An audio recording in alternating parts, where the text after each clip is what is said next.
Seja muito bem-vindos ao Mesa de Debates. Aqui quem está falando é o Guilherme. E, pois é, minha gente, vamos dar sequência aqui à nossa programação da semana, conversando, debatendo, né, sobre diversas questões da política nacional, né, internacional e também, né, discutir os rumos da esquerda, né, no nosso país. Então, né, como de costume, o Mesa de Debates tem, né, a tradição já, né, se assim podemos dizer, de conversar com distintas organizações de esquerda.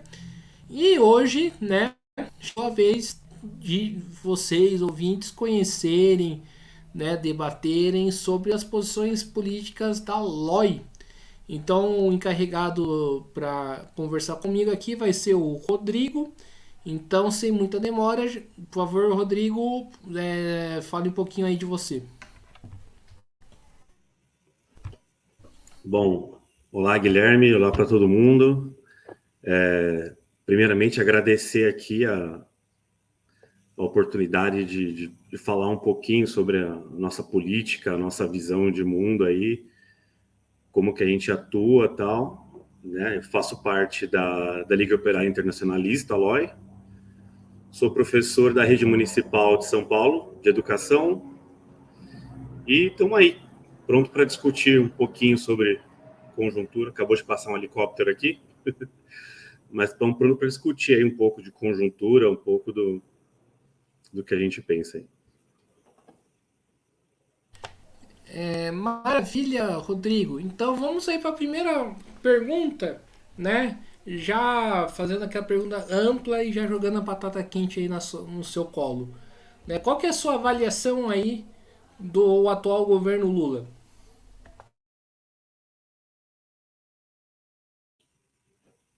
Já bem amplo. Bom, já desde o primeiro governo Lula foi um governo de conciliação, né? Governo de conciliação, de um governo de frente com setores da burguesia e tal. E agora a gente entende que já não é mais do governo só de conciliação, já é um governo propriamente burguês, né? Não só a escolha do vice, mas toda a amplitude dos ministérios, as alianças parlamentares já indicam que é um governo que veio assim para conter a luta de classes, né? Segurar os trabalhadores trabalhando sem reclamar demais, arrumando uma migalha ou outra, e enquanto tenta aplicar o máximo de políticas possíveis para garantir os lucros aí do empresariado, da burguesia, né?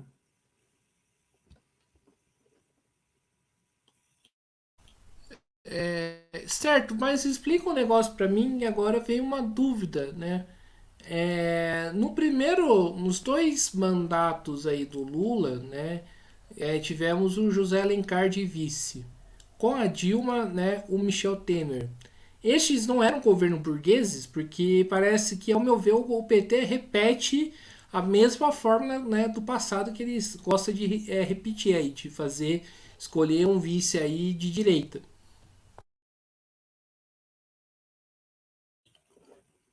Sem dúvida, né? O vice já nunca foi muito indicativo de você dialogar com a classe trabalhadora, né? Sempre foi um indicativo para você indicar para a burguesia que você está ali para atender os anseios, né, dessa classe. Eu acho que o que muda são tantas condições econômicas quanto as alianças parlamentares mesmo, né? Agora você tem, por exemplo, ministro do União Brasil, que até outro dia era fazia parte do partido Bolsonaro. Na União Brasil é a junção do DEM com o PSL, por exemplo, que se fundiram e formou a União Brasil, e agora está dentro do governo Lula. Tem ministros, se não me engano, ou deputados, ministros, do que eles chamam de golpistas, né? Que estavam dentro do governo Bolsonaro, enfim. Então tá muito. E a questão. E a conjuntura econômica é muito diferente também, né? Você tinha um ascenso das commodities, né? O preço muito alto das commodities e tal, o mundo comprando a rodo, e agora você tá uma recessão mundial, né? O pós-pandemia, junto com crise econômica atrás de crise econômica, e o governo já está deixando, esse governo já está deixando bem claro que vem para tentar gerenciar melhor esses negócios aí para recuperar esses lucros, né? Por isso que não é só de conciliação, né? Antes ainda os movimentos sociais, aí você tinha uma representação maior de movimentos sociais, dos sindicatos lá dentro, né? Que já é um problema, quem já considera um problema, mas agora nem isso, nem isso mais se tem desses governos, né? E por que é um problema, Rodrigo? Acho que é importante você esclarecer isso, os movimentos sociais não estarem aí participando de um governo.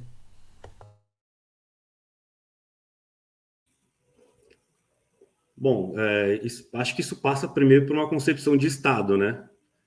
A gente entende, a gente tem uma concepção de que a gente vive num Estado, que o Estado que gera a nossa vida, que cria as leis, é um Estado burguês. Está aí para gerenciar os negócios da burguesia.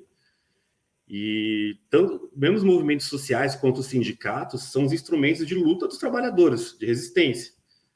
Né? E se você está dentro desse aparato, você não vai atuar como alguns definem, como alguns entendem, né, que vai facilitar o nosso acesso ao governo, a políticas que possam nos assessorar, a melhorar a nossa vida. Vai acabar atuando, como foi exemplo nos primeiros governos do PT, como contenção, né? Como você não tem nenhum processo de luta aberto, né? Você tem ali alguns benefícios, tal, o que eu chamei de migalhas no começo, mas no final das contas o que tem é uma contenção das lutas, né? E porque é o objetivo dessas burocracias, na verdade, né? Não sei se estão me fazendo entender aí. Sim, claro. E isso, né, nessa questão aí, você poderia incluir, por exemplo, partidos como o PSOL?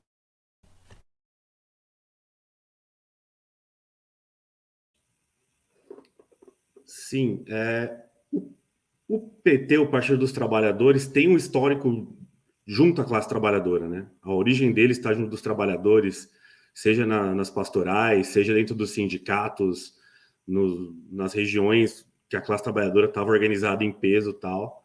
E até pelo menos no começo dos anos 2000, o Partido dos Trabalhadores você tinha os trabalhadores filiados nele.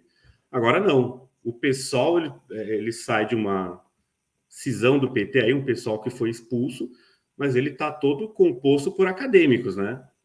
É toda uma intelectualidade, acadêmicos, tudo que não estão diretamente ligados aos movimentos da classe trabalhadora, ao sindicato. Agora você tem representantes que atuam dentro dos sindicatos, tal, mas na sua natureza o PSOL é totalmente intelectual, né? É um partido que não tem essa origem dentro da classe trabalhadora, é um partido de classe média.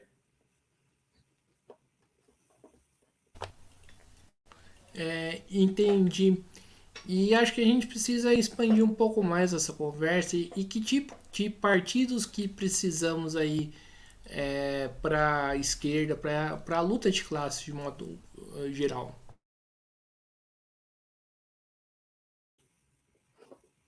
Bom, tentar organizar o pensamento aqui. Você desculpa algumas coisas, eu estou um pouquinho nervoso, tá, Guilherme? Que eu não estou muito acostumado a participar desses. Mas, assim, com relação à organização partidária, eu acho que as experiências históricas já indicam que esse modelo de atuação parlamentar já está vencido.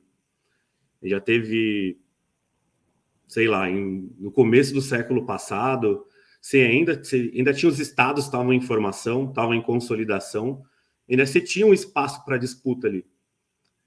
E agora, dentro do momento que a gente está, da conjuntura atual, né, você está no momento de decomposição dos estados.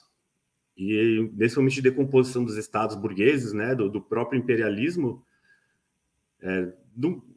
você está dentro desse aparato, você participar desse aparato burguês, seja parlamentar, né, você atuando dentro dessas instâncias da burguesia, seja o parlamento, seja o judiciário, você vai estar legitimando e ajudando a consolidar isso. Né? Então, a gente entende que a importância da construção dos partidos de um partido revolucionário, né? Partido revolucionário de massa, de quadros. E não vai ser, porque não vai ser dentro do parlamento que isso acontece. Por isso que a gente atua muito dentro dos sindicatos, a gente atua pela recuperação dos sindicatos, por isso que a gente disputa a direção dentro dos sindicatos, por entender que é onde estão os trabalhadores, né, e aonde a gente vai conseguir fazer a construção, né, atuar pela construção desses partidos revolucionários. Eu acho que esse é o ponto principal, assim, dos partidos que nós devemos construir e o tipo de pauta que tem que ter, né? E falando aí de sindicato, ô Rodrigo, nós acabamos de passar por basicamente duas eleições. Quer dizer, duas eleições não, porque uma acabou não acontecendo, né? Que é a eleição do CIPEM, que, né, que não parece que deu problema e não aconteceu. Você poderia falar um pouco mais, né? Você que é professor municipal. E também as eleições da POSP, que foram aí na sexta-feira. Qual que é o balanço que você tem aí desses dois processos, né? Vocês conseguiram, né, disputar a consciência da classe trabalhadora nesse momento?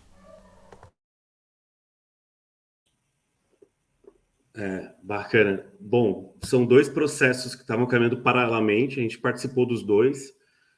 A gente tem companheiros atuando no SIMPEM e na POSP. A POSP, que é o maior sindicato da América Latina. Eu participei mais ativamente da construção do SIMPEM. Então, se tiver tudo bem, eu explico um pouquinho o que aconteceu no SIMPEM, a nossa caracterização sobre o que aconteceu nessa eleição que não aconteceu. Depois faço uma passada rápida pela POSP. Bom, no SIMPEM, o que aconteceu? Nós vínhamos construído nos últimos anos, nós da LOI, com o nosso braço sindical, que é a oposição de luta, a gente vinha construindo com outros grupos anarquistas, outros trabalhadores independentes, né, outros grupos trotskistas também, como a gente, uma frente mais radicalizada, vamos dizer assim, mais ligada ao confronto direto com a burocracia. Porque com a pandemia os sindicatos estavam fechados, nem em 2020 nem reuniões online estavam chamando mais, não se atuava e a gente entendia a importância do sindicato estar funcionando, tem que organizar, porque os ataques estavam indo muito fortes. E ainda estão, né? Desde a reforma da Previdência, ataques ao salário. E se conformou uma frente muito forte, né? Foi um processo de 3 anos. E essa frente se conformou o ano passado na oposição combativa do CIPEM. A gente formou uma frente, é uma frente importante que aglutinava setores anarquistas, né, da OSL, um grupo que atua mais dentro do sindicato, que é o Vozes da Base, que tem trabalhadores independentes e tem outros, pessoal de alguns outros grupos políticos. Tinha o pessoal do PSTU, o pessoal do POR também ajudou a construir isso. E nesse ano, 2002, com o advento aí da eleição no SIMPEM, houve uma cisão desses grupos, né? A gente tinha uma expectativa de conseguir construir uma chapa da oposição combativa, né? Que ia ser uma chapa muito forte, que a gente vinha atuando muito, principalmente nas greves de 2021. Foram 2 greves, a gente teve uma atuação muito importante. Essa frente em si, eu falo como frente, não só como LOI, mas não era a visão que esses grupos tinham. A visão que esses grupos tinham é que, assim, o mais importante do que tudo era você tirar a presidência do sindicato. Era talvez uma forma de personalismo, né? Na figura do Cláudio Fonseca, que é o presidente do SIMPEM, a visão é que tinha que tirar e que qualquer unidade era importante em relação a isso. E essa unidade era mesmo que fosse com grupos do PSOL, mesmo que fosse com grupos do PT, né, que são grupos governistas no momento. E a caracterização que nós da LOI fizemos e os agrupamentos anarquistas, alguns independentes, a corrente sindical marxista Guilherme Lora, que foi uma cisão do POR nesse tempo aí, nesse entremeio, também caracterizaram da mesma forma, que assim, não existe burocrata maior ou burocrata melhor. Né? O que existe é uma categoria, que é a burocracia, que historicamente cumpre uma tarefa. E essa tarefa é de você conter a luta de classes, né? Isso, o sindicato vira um meio de vida para essa burocracia, e aí eles vão trabalhar junto dos governos, vão virar um braço do governo, um braço da burguesia dentro dos trabalhadores, para conter mesmo, para você segurar o movimento, não deixar organizar. 2021 foi um ano muito rico nisso, porque a base dos trabalhadores ali se organizou por conta própria. A base levantou 2 greves, organizou 2 greves, e as burocracias dos sindicatos no município batendo cabeça. Tanto que encerraram as greves na base da porradaria da polícia, né, da repressão da polícia, e encerraram a greve no meio da noite, no meio da madrugada, sem assembleia, né, para tentar conter. E depois disso, os sindicatos eles começam a atuar de forma muito mais autoritária. Né, e todas as burocracias fazem isso, inclusive a burocracia da POSP também. Só que acontece, esses grupos do PSOL, do PT, que são ligados ao PSOL, que são ligados ao PT, na POS tiraram uma política de lutar contra o suposto fascismo do Tarcísio Nunes. Então eles fazem uma chapa única com a Bebel, com a presidência do sindicato, com a burocracia. Então os setores que historicamente sempre foram de oposição, o PT não, o PT era a direção, a Bebel é do PT, da articulação sindical, que é um dos braços sindicais do PT. Mas agora os setores do PSOL que sempre foram oposição se colam na direção, junto numa suposta luta contra o fascismo do Tarcísio. Ou seja, tem burocrata mais legal que o outro, né? O processo de burocratização, até de autoritarismo na POSP é muito mais antigo, né? Tanto que a categoria de professores, dos trabalhadores de educação no Estado, está muitos anos mais precarizada, está condições muito piores de trabalho, salário muito pior, as escolas sucateadas, as salas super lotadas. Não que no município não esteja, mas as condições são muito piores em todos os sentidos. Muito menos investimento e tal. E isso tem culpa também das direções. Né? E como que você escolhe, você faz esse balanço entre uma direção melhor e outra?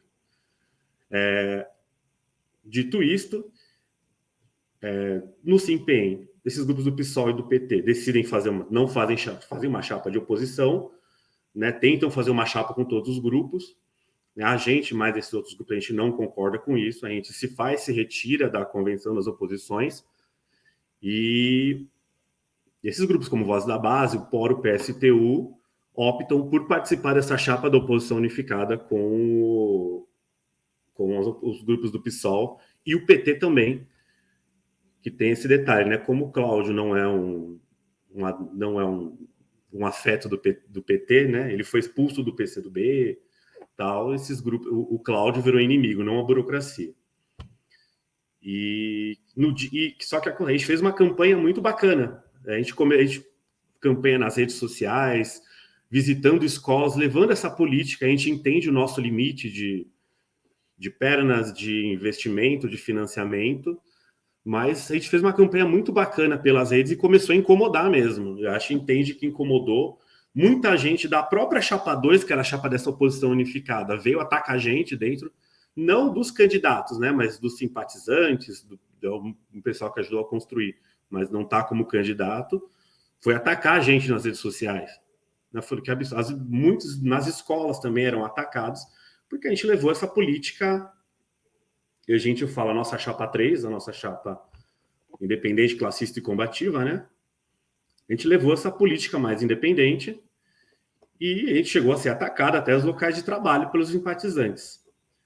E no dia da eleição, curiosamente, uma eleição que ia ser online, essa eleição, desde as 7 horas da manhã, ninguém consegue votar. Começam problemas seríssimos aí, eu estou resumindo a história aí. Ninguém consegue votar e nessas horas, assim, como eu, por exemplo, que era representante de chapa, não podia estar lá no sindicato na hora, eles reúnem a comissão eleitoral sem a chapa 3, porque estava todo mundo na escola nessa hora, e optam por cancelar a eleição. É óbvio, a gente também ia aceitar cancelar a eleição, mas eles cancelam a eleição sem uma previsão de nova data. E com a justificativa de que está se aproximando a campanha salarial, a nossa data base é maio, né? Então, em detrimento da eleição, a gente vai priorizar a campanha salarial no momento, é a discussão que a comissão eleitoral faz, e cancela sem previsão. E até agora, assim, a campanha salarial está acabando, a gente tem uma assembleia quinta-feira agora, que provavelmente vai ser para encerrar o movimento, né? E aí a nossa expectativa é que seja marcada uma nova data para eleição.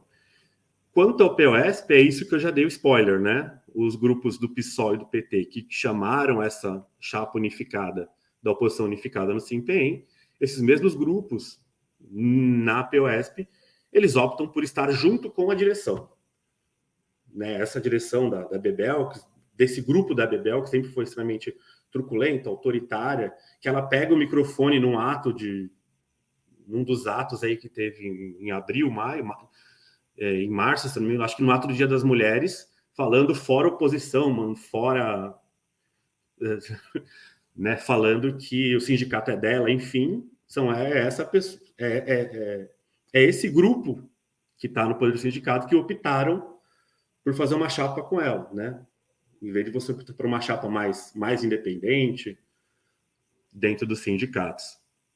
E a gente entende que acabou sendo baita de serviço isso dentro do POSP, porque nunca, por exemplo, na capital, a articulação ganhou. A articulação sindical, que é esse grupo que dirige há anos a POSP, eles nunca ganharam dentro da capital, eles sempre ganharam no interior. E ganharam com uma votação massacrante aqui, porque esses grupos, historicamente oposição, estavam ali dentro fazendo campanha para a chapa 1, para a chapa da Bebel, presidente, né, da articulação sindical. Resumi um pouquinho. Resumiu, mas falando aqui em APOSP, mandar aqui um abraço aí para os companheiros da oposição Chapa 2 da Zona Norte de São Paulo, que inclusive o LOI, né, faz parte, né, eu sei, né, mas outras correntes também, MRT, CST, né, e companheiros independentes que conseguiram um resultado importante aí nas eleições da Subsede Norte, elegendo aí 7 candidatos aí. Fico bastante feliz aí com o resultado. E continuando, o Rodrigo, né? Vocês estão aí em processo de organização e mobilização, né? Você falou, né? Eu gostaria que você, inclusive, falasse um pouco mais o que vocês estão reivindicando, né? Qual que é a pauta e como que está o processo aí de luta. Bom, no Simpen, a gente entrou em campanha salarial. Deixar claro que a gente também tem acordo com a centralidade da campanha salarial no momento, nossa database, mas a gente exigia que se marcasse, né, e exige ainda que se marque logo uma data para nova eleição que esteja presencial, só para fechar isso. Agora, quanto à atuação dentro do Simpen, agora qual está sendo... a gente tem uma defasagem aí de bastante tempo, além do confisco de 14% nos salários, né, em relação às reformas da Previdência.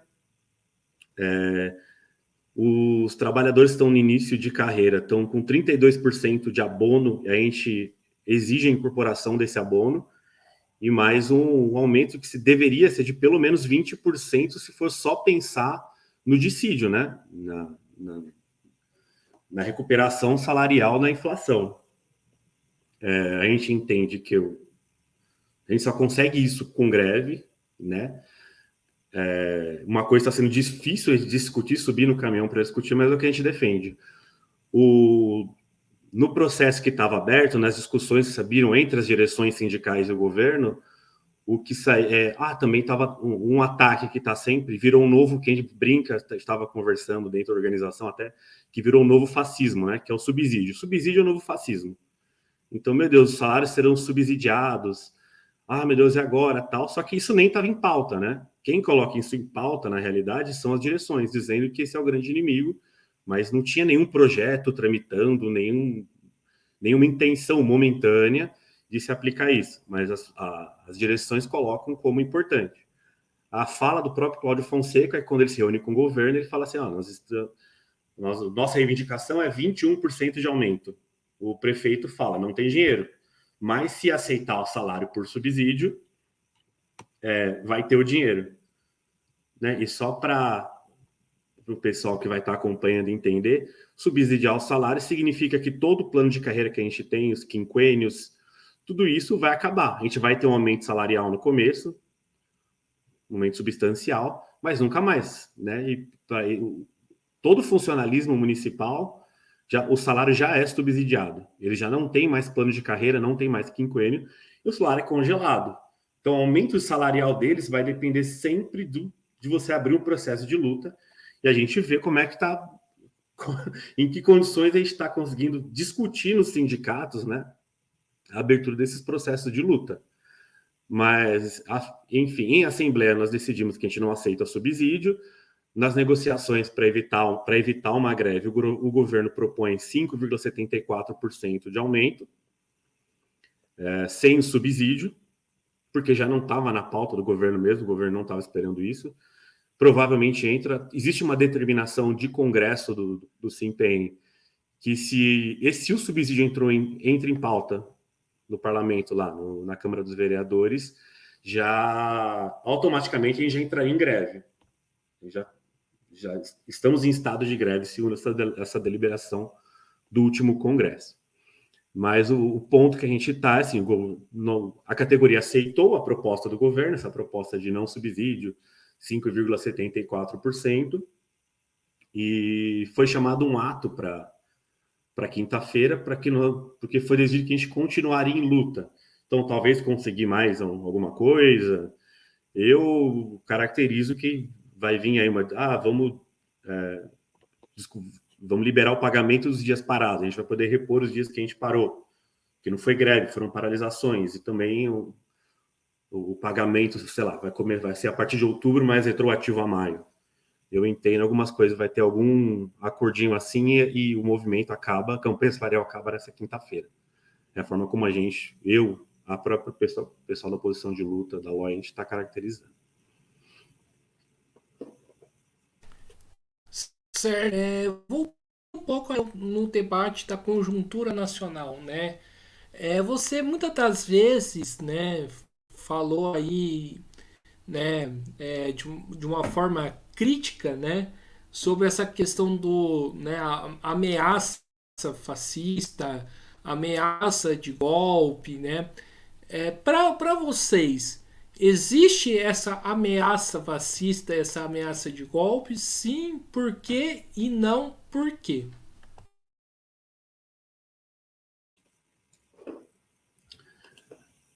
A gente vive primeiramente, o Brasil é uma semicolônia, né? Isso significa que a gente é politicamente independente, mas economicamente a gente é totalmente dependente do imperialismo, da burguesia imperialista tal. Então, tudo que acontece aqui dentro depende da demanda da burguesia imperialista, da burguesia que vem de fora. A nossa burguesia é extremamente débil, ela não tem essa força. Tanto que a gente fala que o regime que a gente vive é o bonapartismo sui generis, né? Que ele acontece nas semicolônias, que é uma forma de domínio dentro do sistema capitalista, em que a burguesia, por vezes, precisa de um governo mais autoritário e, por vezes, precisa de um governo também mais ligado à classe trabalhadora. Né? Então, em algum momento você vai ter uma ditadura, em outro momento você vai ter um governo ligado aos trabalhadores, como o governo do PT, em outro momento você vai ter um governo do Bolsonaro. Não serviu, você vai ter um governo do PT justamente que você contém a luta de classes, que você consegue aplicar contendo a massa ali. Então, isso faz parte do regime. O fascismo, a gente entende que é um regime típico do imperialismo, né? Uma reação começa com uma reação à expansão da luta de classe na Europa. Né? Tem a Revolução Russa, você tem revoluções, você tem movimentos revolucionários explodindo pela Europa inteira, fábricas sendo ocupadas, e a burguesia europeia, principalmente dos países do Ocidente europeu ali, Itália, Alemanha, França, Reino Unido, né, começa a surtar, ficar preocupada. E como Marx falava no século XIX, né, a burguesia prefere perder seu... como é que fala? Agora esqueci a frase. Prefere perder sua Perder seus liberdade. anéis para não perder os dedos. Isso, exato. Você cede um pouco da liberdade para não perder os privilégios. É isso. em suma, é isso, né? O 18 de Brumário, inclusive, ele discute bastante isso. E esse é o princípio do fascismo, é o anticomunismo. E, assim, primeiramente, a gente não está nem perto do que estava a Europa naquele momento. Né? E um governo como o governo Bolsonaro não tem nem estrutura, eles não têm nem quadro para... A burguesia nacional não tem quadros para você instituir um governo nesse tipo. Mesmo o exército é um governo nesse estilo, né? Então, só que o nome fascismo é um espantalho muito bom. Da mesma forma que para a direita o nome comunismo é um espantalho que funciona, porque as pessoas, mesmo sem saber o que é, morrem de medo, surtam e tal. Dentro dessa esquerda eleitoral, dessa esquerda progressista, o nome fascismo é um espantalho muito forte, né? Porque, meu Deus, vão matar todo mundo. Aí eu sempre brinco nas discussões, conversando com os amigos mais ligados ao reformismo, ao centrismo, que o fascismo, para esses grupos, o fascismo é quando o branco começa a morrer também, né? E quando estão morrendo só na periferia, não, é um governo, sei lá, mas se tá morrendo, começa a morrer branco de classe média, opa, estamos fascismo. Então, assim, não, é mais complexo que isso. E se você começa a generalizar tudo, falar que tudo é isso, se tudo é fascismo, nada também é fascismo. Né? Então, se é fascismo, a política está errada. Você vai combater fascismo com voto, com nota de repúdio, com música, com... Não, fascismo você vai combater com ação direta. Você vai combater com autodefesa, com organização. Você, né, de fato, com fascismo a gente não está nem discutindo agora, né? Isso aqui já teria batido, sei lá, Polícia Federal aqui na porta, Exército, a gente não teria nem sindicato para discutindo eleição, xingando burocracia, né? Nem a própria burocracia se compara ao que seria isso. Tá? E da mesma forma a questão de golpe, né? Quando o PT se propõe a participar do jogo da burguesia, sob as regras da burguesia, né? E justamente para cumprir uma tarefa que é para a burguesia, não, eles estão sujeitos a essa regra. Então eles aceitaram participar do jogo. E nem legal foi, porque existia uma regra que a Dilma não podia fazer tal coisa. Aquela governante não serve mais para a burguesia, se utilizaram daquela regra para tirar ela. Você não aceitou jogar dentro desse jogo da burguesia? Você vai falar que é um golpe? Um golpe, pegaram uma legalidade no momento, tanto que depois, inclusive, as tais pedaladas deixaram de ser crime, né? Que todo governo fazia. Mas prestou-se a isso. Tanto que voltaram agora. Né? Você vai falar de um golpe que muda toda a estrutura, as instituições continuaram funcionando da mesma forma, defendendo os interesses da burguesia, o judiciário, o parlamento, só tirou quem não estava cumprindo direito com a tarefa. Tanto que ela sai, o Temer vem, já aprova a reforma tributária, não, a reforma previdente, vem o teto de gastos, vem o Bolsonaro, faz a reforma previdenciária. Eu estou com a reforma administrativa na cabeça, porque é uma das que está na pauta, né? E tá aí o governo do PT agora, entendeu qual é que é o jogo e está pronto para fazer reforma tributária, né? Já teve aprovação do arcabouço fiscal aí do Haddad, que não é nenhum alívio, inclusive do corte de gastos, muito pelo contrário. Enfim, falar em fascismo e falar em golpe acaba sendo um espantalho mesmo para a esquerda, para você angariar voto. Você, da mesma forma que o discurso da direita em relação ao comunismo, você conquista pelo medo, o discurso da esquerda em relação a fascismo, em relação a golpe, também você angaria voto, você angaria simpatizantes ali pelo medo, né? E você não pode fazer política pelo medo, né? Pelo menos é o que eu entendo. Mas e o que aconteceu no dia 8 de janeiro, né? Como que vocês avaliam?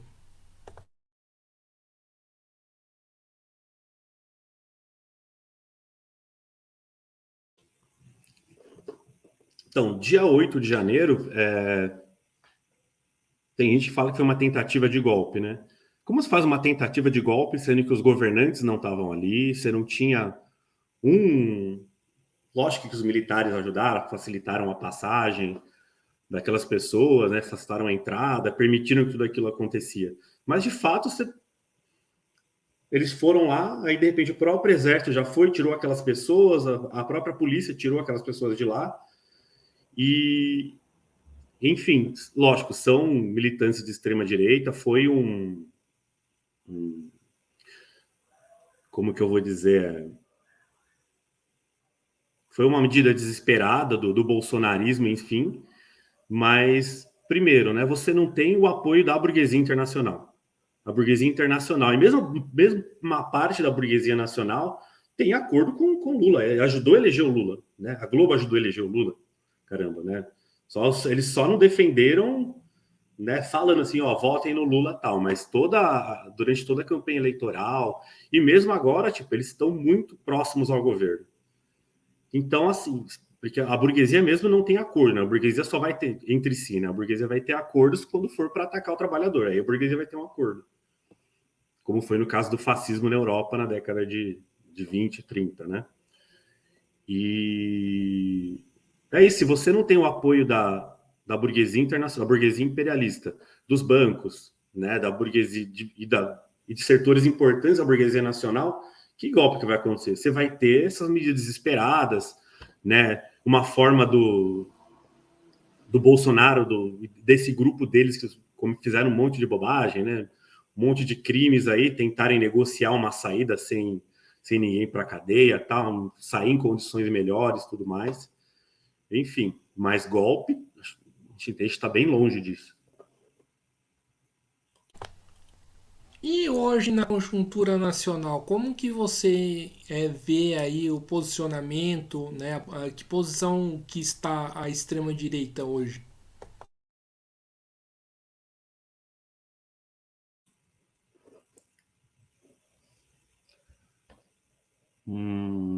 Bom, a extrema direita é uma força política hoje, né? Ligada aí principalmente às igrejas evangélicas, né? Esses valores conservadores e tal. E o próprio e a gente entende também que o ascenso dessas ideias mais conservadoras, né? Mais reacionárias de fato, tem a ver com uma questão objetiva, uma questão econômica, né? Você tem as condições econômicas cada vez piores, você tem o desemprego aumentando, você tem os salários sendo atacados, os empregos se precarizando, e aí o discurso do medo, o discurso do o culpado é aquele, o culpado é aquele outro, pega muito nesse momento, né? Você precisa culpar alguém pelo que está acontecendo. E você não pode culpar o capitalismo, você não pode culpar a burguesia, né? Você vai colocar a culpa nessa. Não, a culpa é o camarada que está fazendo greve, culpa é porque as pessoas estão trabalhando pouco, a culpa é o imigrante que está pegando os empregos, a culpa é do sei lá quem, né? Menos de quem é o culpado. E as redes sociais estão ajudando muito a ampliar esse discurso, né? De medo que faz as pessoas também que faz a própria classe trabalhadora retroceder muito, né? Então, como ele vai para aquele discurso do individualismo, da proteção, da defesa, então tudo que é diferente de mim acaba sendo o meu inimigo. Então, o que pensa diferente politicamente, economicamente, não, você tem que estar afastado de mim. Quem é diferente de mim, né, acaba sendo um inimigo em potencial, que pode tirar o seu emprego, que pode te prejudicar de alguma forma, a sua vida. Né? Nesse momento, é isso que vem transformando no mundo inteiro, não só no Brasil, a extrema-direita, de novo, numa força política, né? Mas, de novo, dentro das regras do jogo aí. Eles... E você acha que em algum momento podem sair da regra do jogo?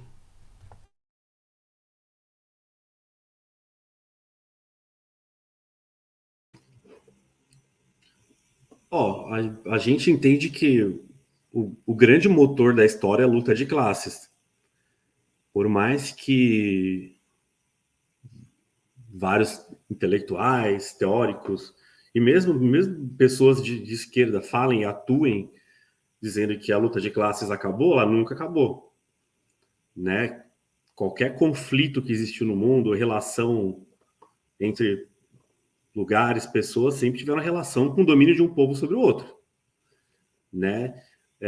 A questão é em que ponto está a luta de classe a ponto de fazer com que tanto os setores da burguesia comecem a aceitar mais esse discurso, mais essas ideias mais extremas dos grupos de direita. Então, em que ponto que está a luta de classe? No momento, a luta de classe está aqui, estagnada, né? As burocracias sindicais, o PT, estão cumprindo sua função de manter a luta de classe. Mas até quando vai manter isso? Se você tem um ascenso muito forte da luta de classes dos trabalhadores organizados, cada vez mais aí, esse é o momento que essa extrema-direita vai deixar de sair da regra do jogo com a anuência da burguesia, do judiciário, das forças militares, enfim. Esse é o ponto. A nossa questão nesse ponto, que eu acho que a gente tem que discutir nisso, de que forma a gente vai estar organizado para isso. Porque essa explosão pode acontecer de forma espontânea, como acontece no Peru, como aconteceu no Chile, como acontece em vários lugares do mundo, ou com uma direção séria, né? Como é que vai estar, como que os trabalhadores vão estar sendo dirigidos nesse ponto? Vai ter uma política revolucionária, vai ter uma política séria de autodefesa, ou ela vai estar ou vai acontecer o que aconteceu em 2013, que tem a explosão, e ao invés de você dirigir essa massa, ao invés de você centralizar isso, você simplesmente criminaliza. E você coloca a culpa no ascenso da direita nos movimentos e não na falta de direção. Entende? 2013 é um bom exemplo, né? Você tem os trabalhadores, né? Os estudantes principalmente vão para a rua, né? O Brasil inteiro está na rua, só que sem direção. Se você não tem direção, se alguém vai aparecer com uma ideia e vai dar o direcionamento para essa massa que está na rua. Foi o que aconteceu. Enquanto a esquerda tentou conter, não sabia o que fazer, não sabia o que estava acontecendo, setores da burguesia, setores conservadores foram lá e conseguiram cooptar, se organizaram a partir dali. Então, o culpado não são os movimentos. Os movimentos eram legítimos, né? A reivindicação contra o aumento das passagens é extremamente legítima, né? Na cidade mais rica da América Latina, tal. Mas a questão ali é as direções políticas, as direções sindicais, né? O que elas fizeram naquele momento? Né? Elas largaram mesmo todas aquelas pessoas que estavam ali na rua naquele momento, dispostas à luta. Você não deu uma política revolucionária, você não deu uma política classista para essas pessoas, né? Esse é o ponto. Perfeito. Ô, Rodrigo, eu concordo da necessidade, eu, né, particularmente, né, concordo com a necessidade aí de termos uma política de independência de classe, né, uma política revolucionária, né, uma política, né, que separe os interesses dos trabalhadores com os interesses da burguesia. Mas uma coisa que talvez seja um mero impressionismo meu, né, da minha parte, mas eu acho que uma coisa que a gente precisa, que a esquerda revolucionária precisa refletir hoje, né, é como é, combater a atual hegemonia petista hoje dentro da classe trabalhadora, dentro aí da esquerda de modo geral. Porque o que se percebe é que o PT voltou com essa hegemonia assim com força total. E como fazer para quebrar isso? Boa, é uma reflexão bastante importante, assim. Quando você conversa, assim, dentro das escolas, eu falo isso porque, como eu trabalho em escola, né, eu lido mais com trabalhadores de educação. Você vê que, assim, mesmo quem votou no PT, quem vota, tem esse medo do espantalho do fascismo, do bolsonarismo, que foi uma coisa bem complicada, assim, na nossa história.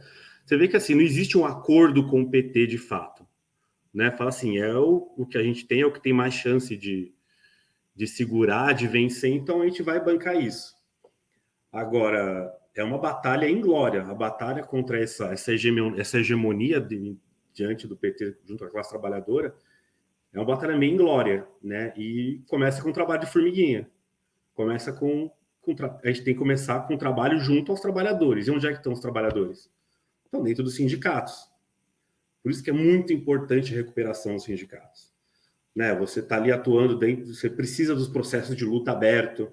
Né? Quando você está em processo de luta, é impressionante como a discussão, o debate político mais sério, mais classista, como ele pega. Né? E nos últimos anos está sendo muito fácil diferenciar você criticar o capitalismo. Está sendo muito fácil. Como foi o encaminhamento da pandemia, como os ataques que são muito claros, assim, a burguesia está tendo problema com seus lucros.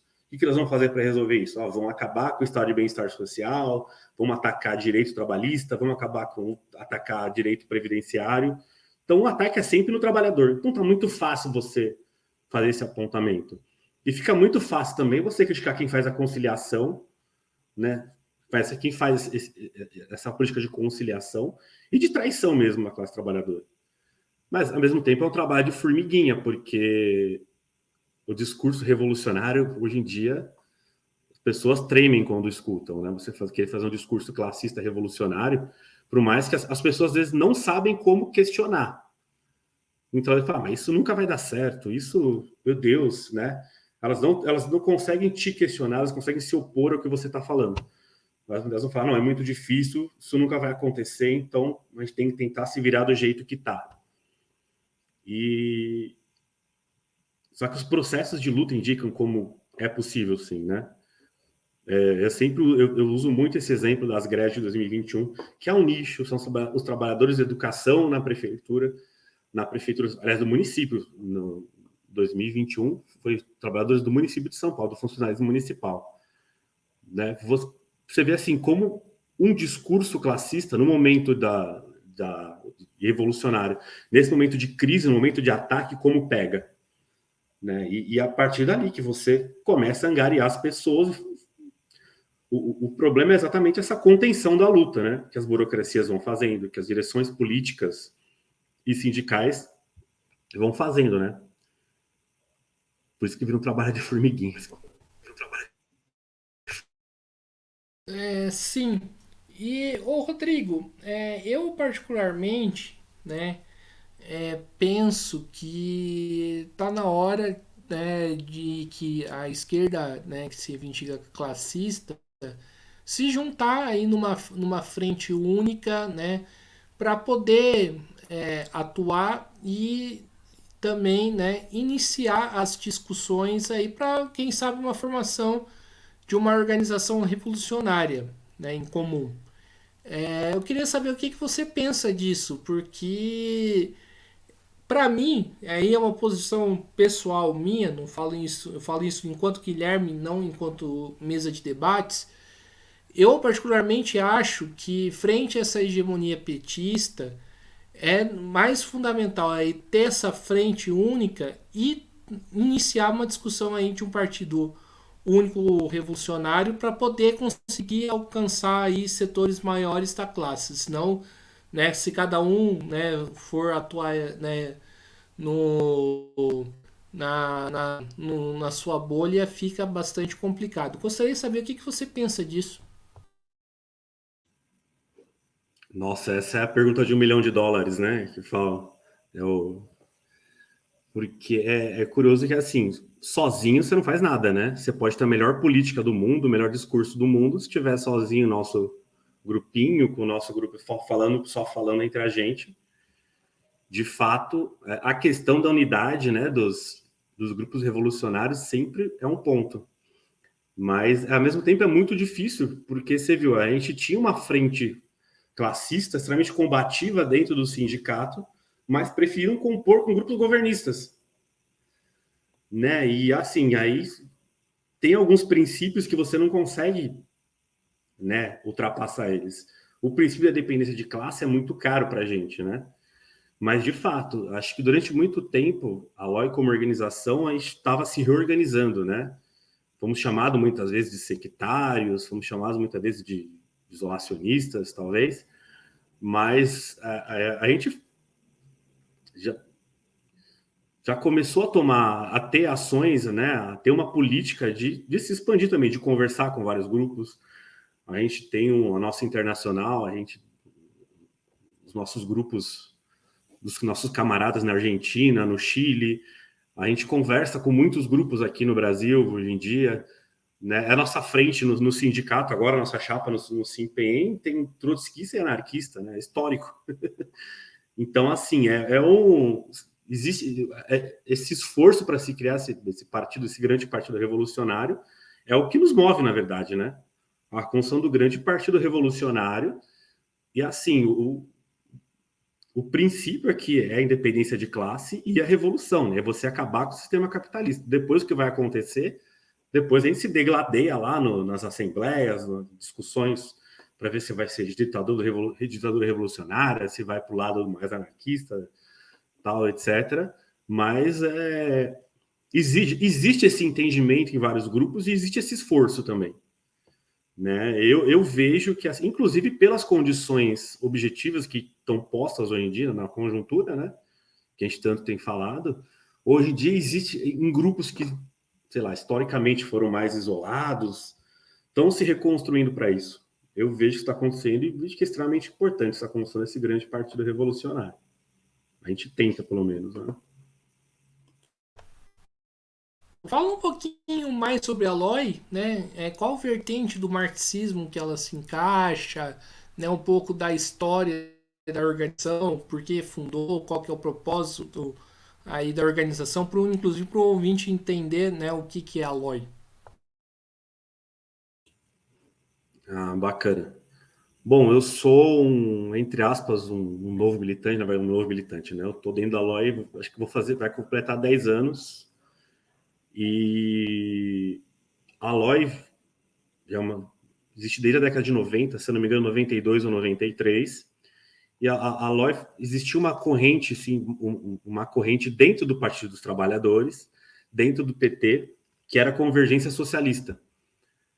Era uma corrente trotskista, morenista, que tinha essa política de fazer, que teve essa política de, ajudou a fundar o PT e fazer essa política de entrismo lá dentro, né? De você cooptar para o trotskismo dentro do Partido dos Trabalhadores, que era uma grande frente, que você tinha de tudo, você tinha de gente ligada à igreja, você tinha gente ligada ao sindicato, você tinha todo tipo de gente ali que ajudou a fundar o Partido dos Trabalhadores, e a ideia era você atuar ali dentro, fazer esse centrismo. Em 92, passa a década de 90, a década de 80, o PT cresce, tem eleição de 89, e em 92, a Convergência Socialista é expulsa do PT pelo próprio Lula. Um setor da Convergência funda o PSTU.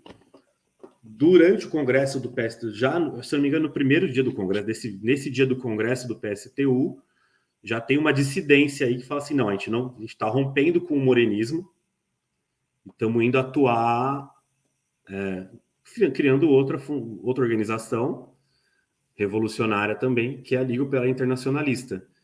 Já dentro do PT também, na década de 70, tinha uma organização, aí não vou lembrar se estava dentro do PT, tá? Que era a Liga Operária. Não confundir a Liga Operária Internacionalista com a Liga Operária. E a nossa Liga Operária Internacionalista, a LOI, a gente segue a linha trotskista hoje. Até hoje, né, a gente preza muito pelos princípios da independência de classe, uma política revolucionária dentro dos sindicatos. E a gente está fazendo esse esforço aí para se reconstruir nesses 20, 30 anos. Enfim, e entrando aí no debate com outras correntes, com outros grupos e tal, para fazer a construção desse partido revolucionário, como você estava falando aí. Não sei se eu consegui falar tudo. Uita, né? Inclusive, caráter de dúvida mesmo, o Rodrigo. Vocês falaram aí que romperam, né, com o morenismo, mas por que não buscar uma unificação com os setores como o MRT e a fração trotskista? Que, né, inclusive, hoje eu sou independente, né, mas né, alguns anos atrás eu era sim do MRT, né? hoje não sou mais, mas por que não buscar uma unidade aí com esse setor que também fala que também rompeu com o morenismo?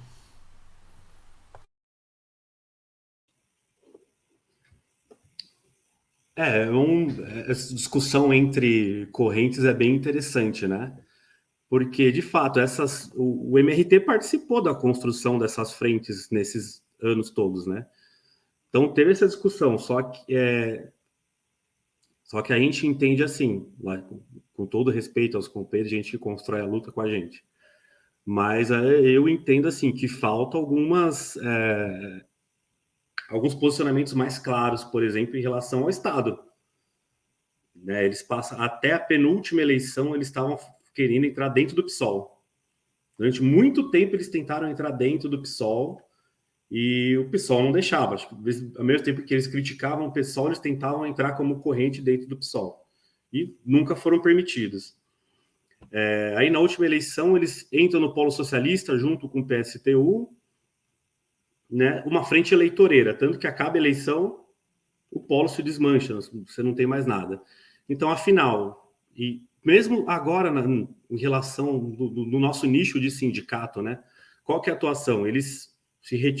Tudo bem, eles se retiraram da chapa da unidade da oposição, mas só se retiraram, tipo, eles não abriram, eles faziam parte da oposição combativa dentro do SIMPEM, que discutia com a gente, eles defenderam junto com os outros grupos a entrada na oposição unificada, na chapa 2, que é a oposição unificada, mas diante das discussões diante da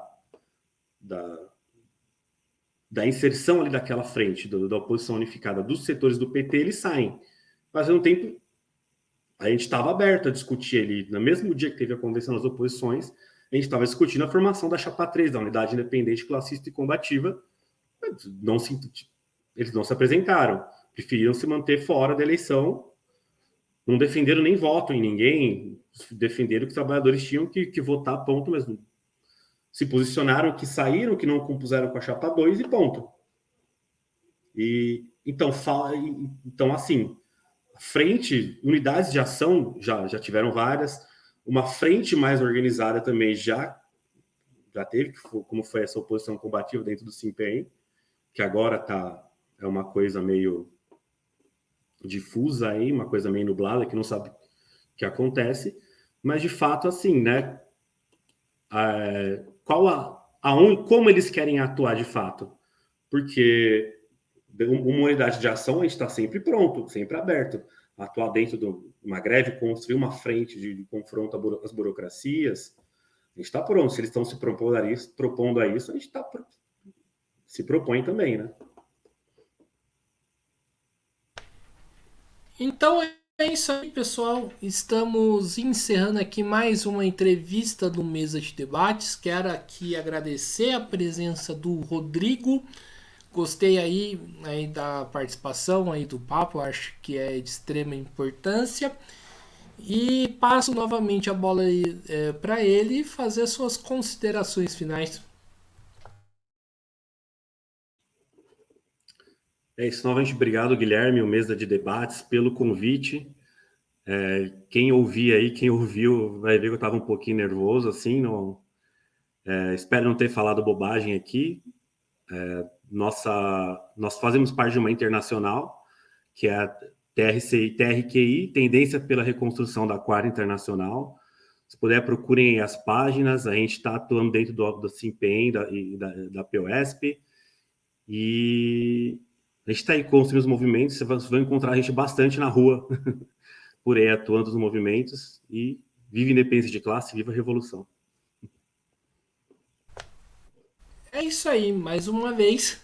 Então, não se esqueça aí de se inscrever no canal podcast Mesa de Debates de Tudo Um Pouco. Curta, compartilhe, comente esta e outras entrevistas, matérias e também programas, os nossos vídeos de modo geral, né? Também curta a nossa página do Facebook, podcast Mesa de Debates de Tudo Um Pouco. E também nós estamos no Instagram e também no TikTok, podcast Mesa de Debates. E aí o último recado que eu tenho que dar para vocês é relembrar aqui no nosso Pix 385 007 02800. O nosso Pix aí é um CPF, é para a gente, né, continuar, né, mantendo a nossa independência política frente ao Estado e às grandes empresas, uma vez que não recebemos financiamento nem de um nem do outro e nós, né, pretendemos manter assim. Então, para nós mantermos a nossa independência política e trazer pessoas aqui como o Rodrigo, né, ajude aqui, né, o Mesa de Debates com um Pix aí para a gente poder continuar fazendo a nossa atuação. E para terminar, né, lembrar aqui do nosso Padrim, www.padrim.com.br/podcast Mesa de Debates. Então é isso aí, pessoal. Daqui a pouquinho eu estou de volta. Um forte abraço a todos e fui!